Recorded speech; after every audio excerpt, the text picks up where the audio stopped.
Hey everyone, I'm Daniel and I'm a member of the New York Community Action Project.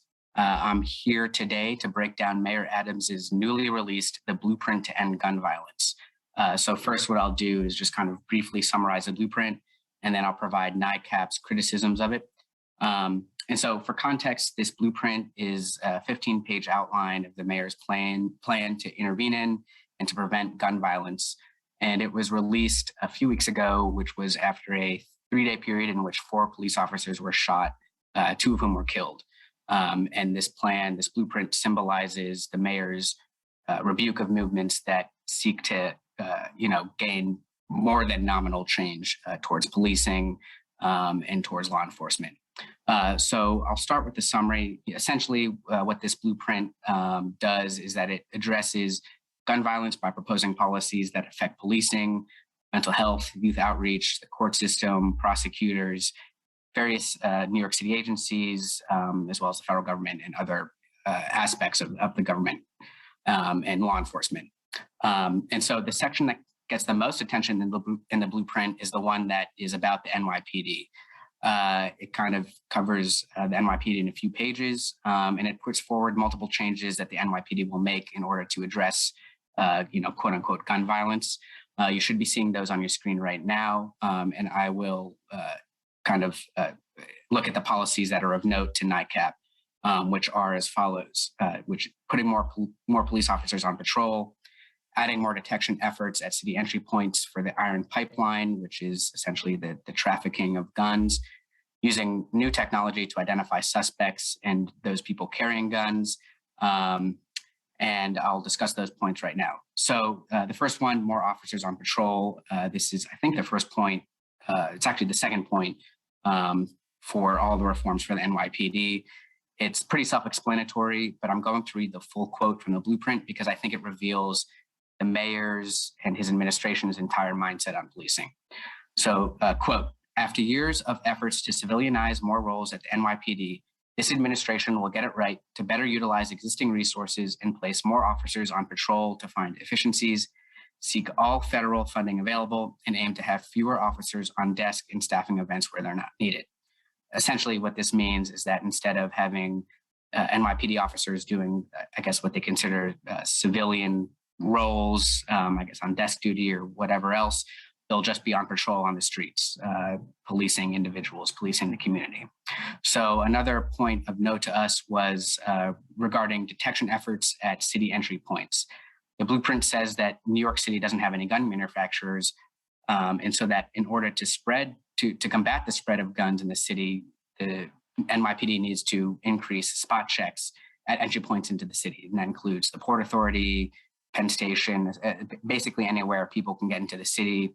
I don't know if that includes traffic stops. I wouldn't be surprised if it did, but it wasn't included in the plan. Lastly, regarding the NYPD, the blueprint also calls for new technology used by the NYPD to identify suspects and also people carrying guns. This, again, is pretty self-explanatory, but what's interesting is that while it explains what the NYPD is going to do, which is use new technologies, quote unquote, it doesn't actually explain what those technologies are. So we don't know, how they're going to be used, what exactly they actually do. At the moment, there's literally no knowledge, and because of that, there's no availability for oversight. So after discussing the NYPD, the blueprint then outlines policies related to the rest of the city government. It's a long list, which you should see on your screen right now, and I'll talk again about some of the notable policies to us at NYCAP. So one of those policies is launching a summer youth employment program that entails, and this is written in the blueprint, it entails identifying a paid internship opportunity for any 16 to 24-year-old who wants one. That also includes expanding community hiring efforts, essentially providing jobs for young people. After that, there's reallocating mental health resources where they will matter most. The blueprint says that it will refocus money into into areas of direct need, unquote, which includes support for people who are homeless. After that, the blueprint talks about revisiting laws to get people most impacted by mental illness who are a danger to themselves and others the care they need as one tool towards reshaping our mental health system. Essentially what this means, and this is kind of paraphrasing the blueprint itself, is that the mayor and his administration seek to reform laws that would, enable them to hospitalize more people against their will when it's recommended by a doctor and a judge. And lastly, regarding the city policies, the blueprint talks about expanding Operation Safe Shopper, which is a program that expands funding for stores to, buy security cameras. And as long as they face one of those cameras out towards the public, they'll get funding from the city government. So after that, the blueprint makes suggestions for state level changes. Because it's from the mayor's office, these can only be suggestions. They aren't actual things that the city can do. Although the city obviously has a pretty good amount of influence over these policies. So one of the notable things is bail reform. And I think this quote will be showing up on your screen right now. But what the blueprint says is that we must approach pretrial detention through the lens of public safety, something that is not done now. And then it goes on to describe what this means. Essentially, it says that judges must be able to detain those individuals who pose a threat to the safety of the community, especially regarding gun violence. In other words, this means that judges should be able, according to the blueprint, should be able to take dangerousness of the defendants into account. Apparently, according to the blueprint, New York is the only state that doesn't allow that factor to be taken into account when determining bail. In addition to that, judges are supposed to, when they set bail or deny bail, not only take dangerousness into account, but to take a lot of other factors into account and then state those on the record. Another statewide policy that the blueprint suggests is what it calls raising the age. And so this should also be appearing on your screen. So essentially, the Adams administration says that it supports the New York State's legislation from 2017 that raised the age of criminal responsibility to 18 years old. Yet, quote, when it comes to guns, too many New Yorkers in their late teens and early 20s have abused this change, demanding young people under 18 take the fall for guns that are not truly theirs, unquote. Basically, what this means and what the blueprint suggests is that if a 16 or 17-year-old is arrested on a gun charge, law enforcement should be able to ask the minor where they got the gun. And if the minor refuses to disclose that information, then prosecutors should have the ability to charge that minor in criminal court rather than family court, which is the norm for people who are under 18. And then, after the statewide policies, the blueprint briefly discusses policies that affect federal government and just kind of other miscellaneous areas. I'll briefly just mention some of those. So one is that the city will bring as many cases to federal prosecutors as it can, gun cases. It'll also urge district attorneys to triage gun charges in order to expedite the process and also that they should meet weekly with city leaders to discuss, gun crime and just prosecutions in general. The blueprint also calls for reducing the social distancing requirement in courts in order to get juries back in court and then basically just have more trials possible. Also calls to immediately work through the backlog of DNA testing for every gun case and also to increase the number of judges who are part of the gun violence initiative, which I believe is an initiative in the state courts just to kind of address gun violence, somewhat nonpartisan because judges can't, take a strong position. So that's the summary of the blueprint. As an organization that wants to make police directly accountable to the public, NYCAP obviously has many criticisms of the blueprint, and I'll get into those now. So this is now our 10th year. I think it's actually been almost 10 years since Trayvon Martin was murdered. So we've entered our 10th year of the Black Lives Matter movement. But in spite of those constant demands to rein in the power, the reach, and the budget of the police, which we've really been doing for decades, but the most recent movement has been Black Lives Matter. In spite of that, the blueprint forges ahead with granting NYPD more ability to police New Yorkers rather than less, and it doesn't include anything regarding oversight. So our first criticism is that the blueprint empowers the police at the expense of the community. This one, to me, I guess, is pretty self-evident. Basically, if you're increasing patrols, if you're increasing checkpoints at entry points into the city for the iron pipeline, you're basically creating more opportunity for the police to interact with the public, which means more profiling, more opportunities for harassment, more brutality, more murders, and more arrests for crimes which are completely unrelated to gun crimes, which is the whole purpose of this new plan. Because these are crimes that the NYPD commits on a daily basis and gets almost no meaningful discipline, what this blueprint essentially means is that the police are going to have even more oversight over the public without anything to combat their many abuses. On top of that, another thing of note is that the blueprints plan to use new technology to identify suspects, and also its program with small businesses to provide security cameras is essentially more surveillance, and it's more surveillance that's less regulated because it's done through small businesses and not through the government, meaning that the regulations that apply to government surveillance don't necessarily apply to these small businesses, and the plan doesn't discuss any of that. So even if it's technically by the books, we actually have no idea based on what they've told us. Our second criticism is that this plan doesn't really, quote, block every river, unquote. And what I mean by that is that the plan in its introduction states that there is a sea of gun violence, quote unquote, that flows from multiple rivers. And all of those rivers have to be blocked in order to end the problem. But while the plan says it's addressing other areas aside from policing, such as mental health, youth unemployment, and so on, those actual policy proposals are hardly comprehensive or deep. And so, for example, the plan says that the city government is going to identify paid internship opportunities for any young person who wants one, but that doesn't really mean anything. I mean, what that means is that the young person has to take the initiative to find those list of internship opportunities and they have to apply to it. They have to do the interview. They have to do everything that's required to get hired, at least according to this blueprint, which doesn't mention anything about the actual application process, how it's going to help young people actually get those jobs.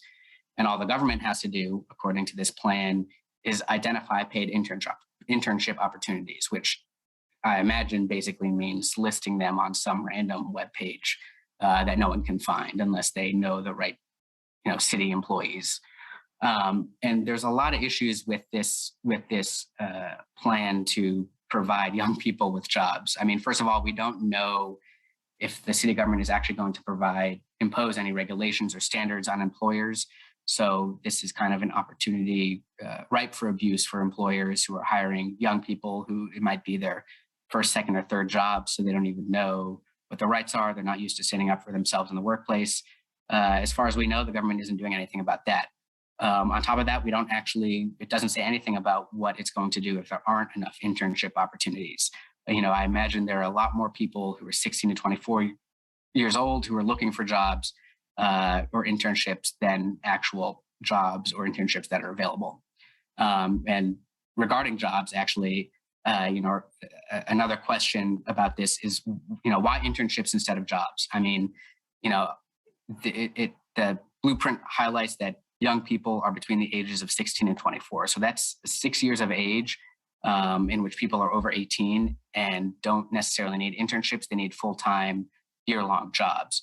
This plan says it's going to find summer internships. I don't really see how that's going to affect the unemployment problem in the city, which is at a record rate of 9.4%.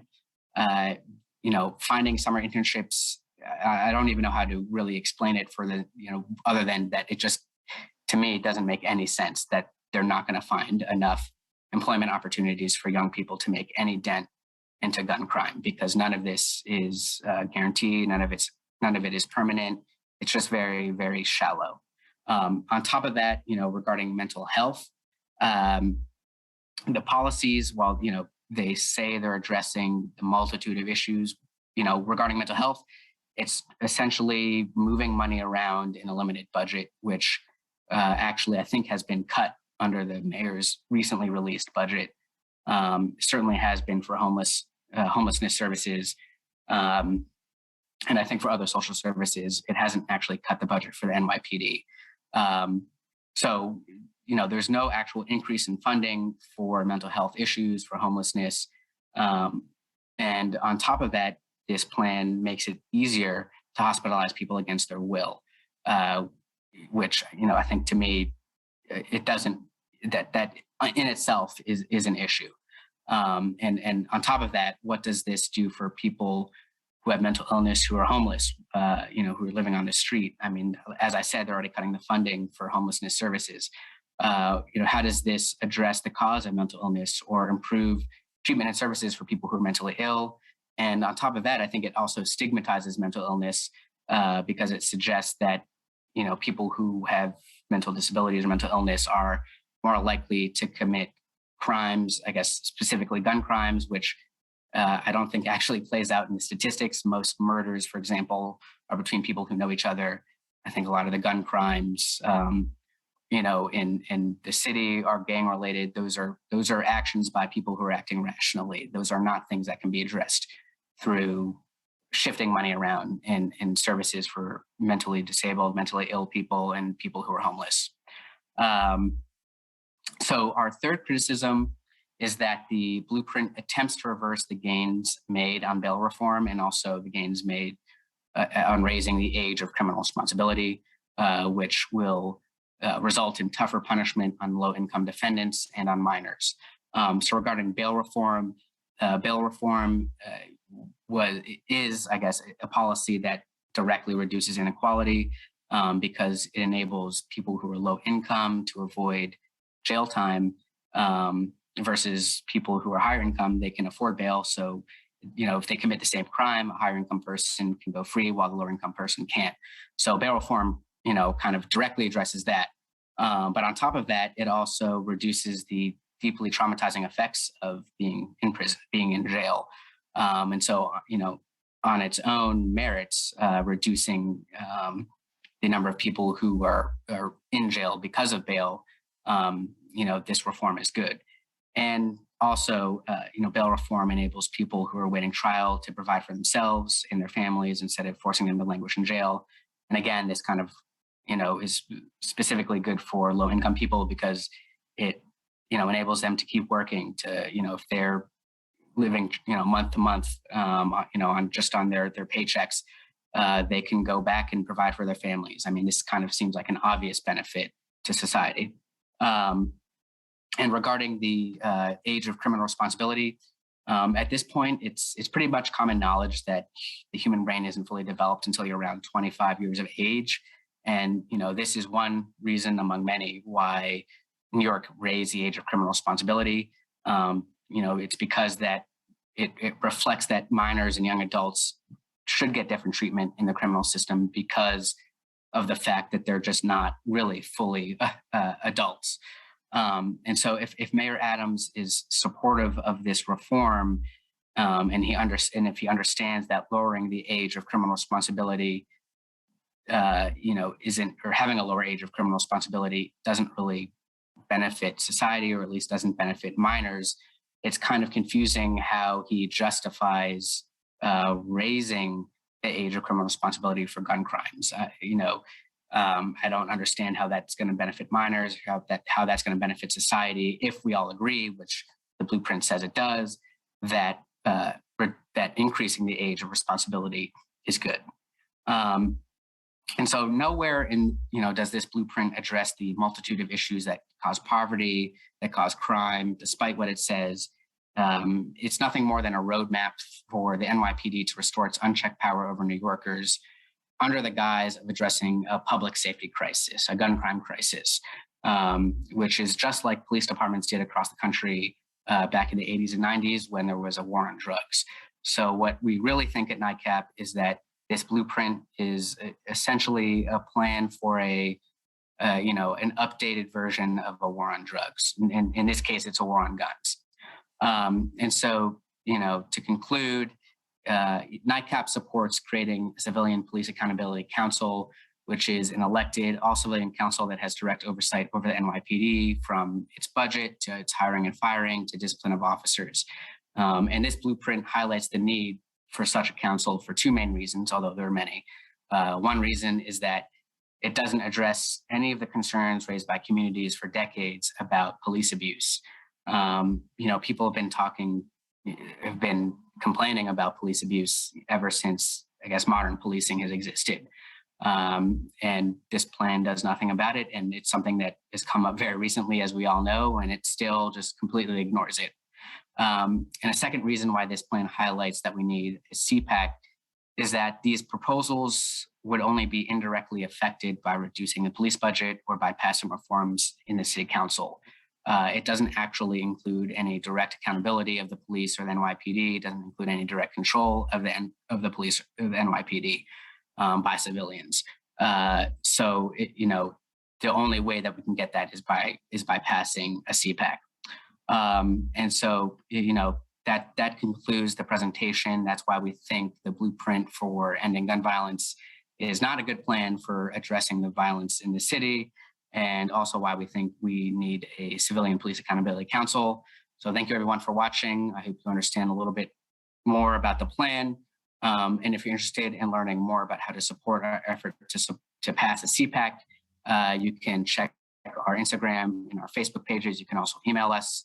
And then also on this Saturday, February 26th at 2 p.m., we will be in Herbert Von King Park in Brooklyn, speaking out against the blueprint, essentially discussing the same things that I just discussed here. So we hope to see you there. Please join us, and thank you for watching, and I hope to see you soon. Thank you.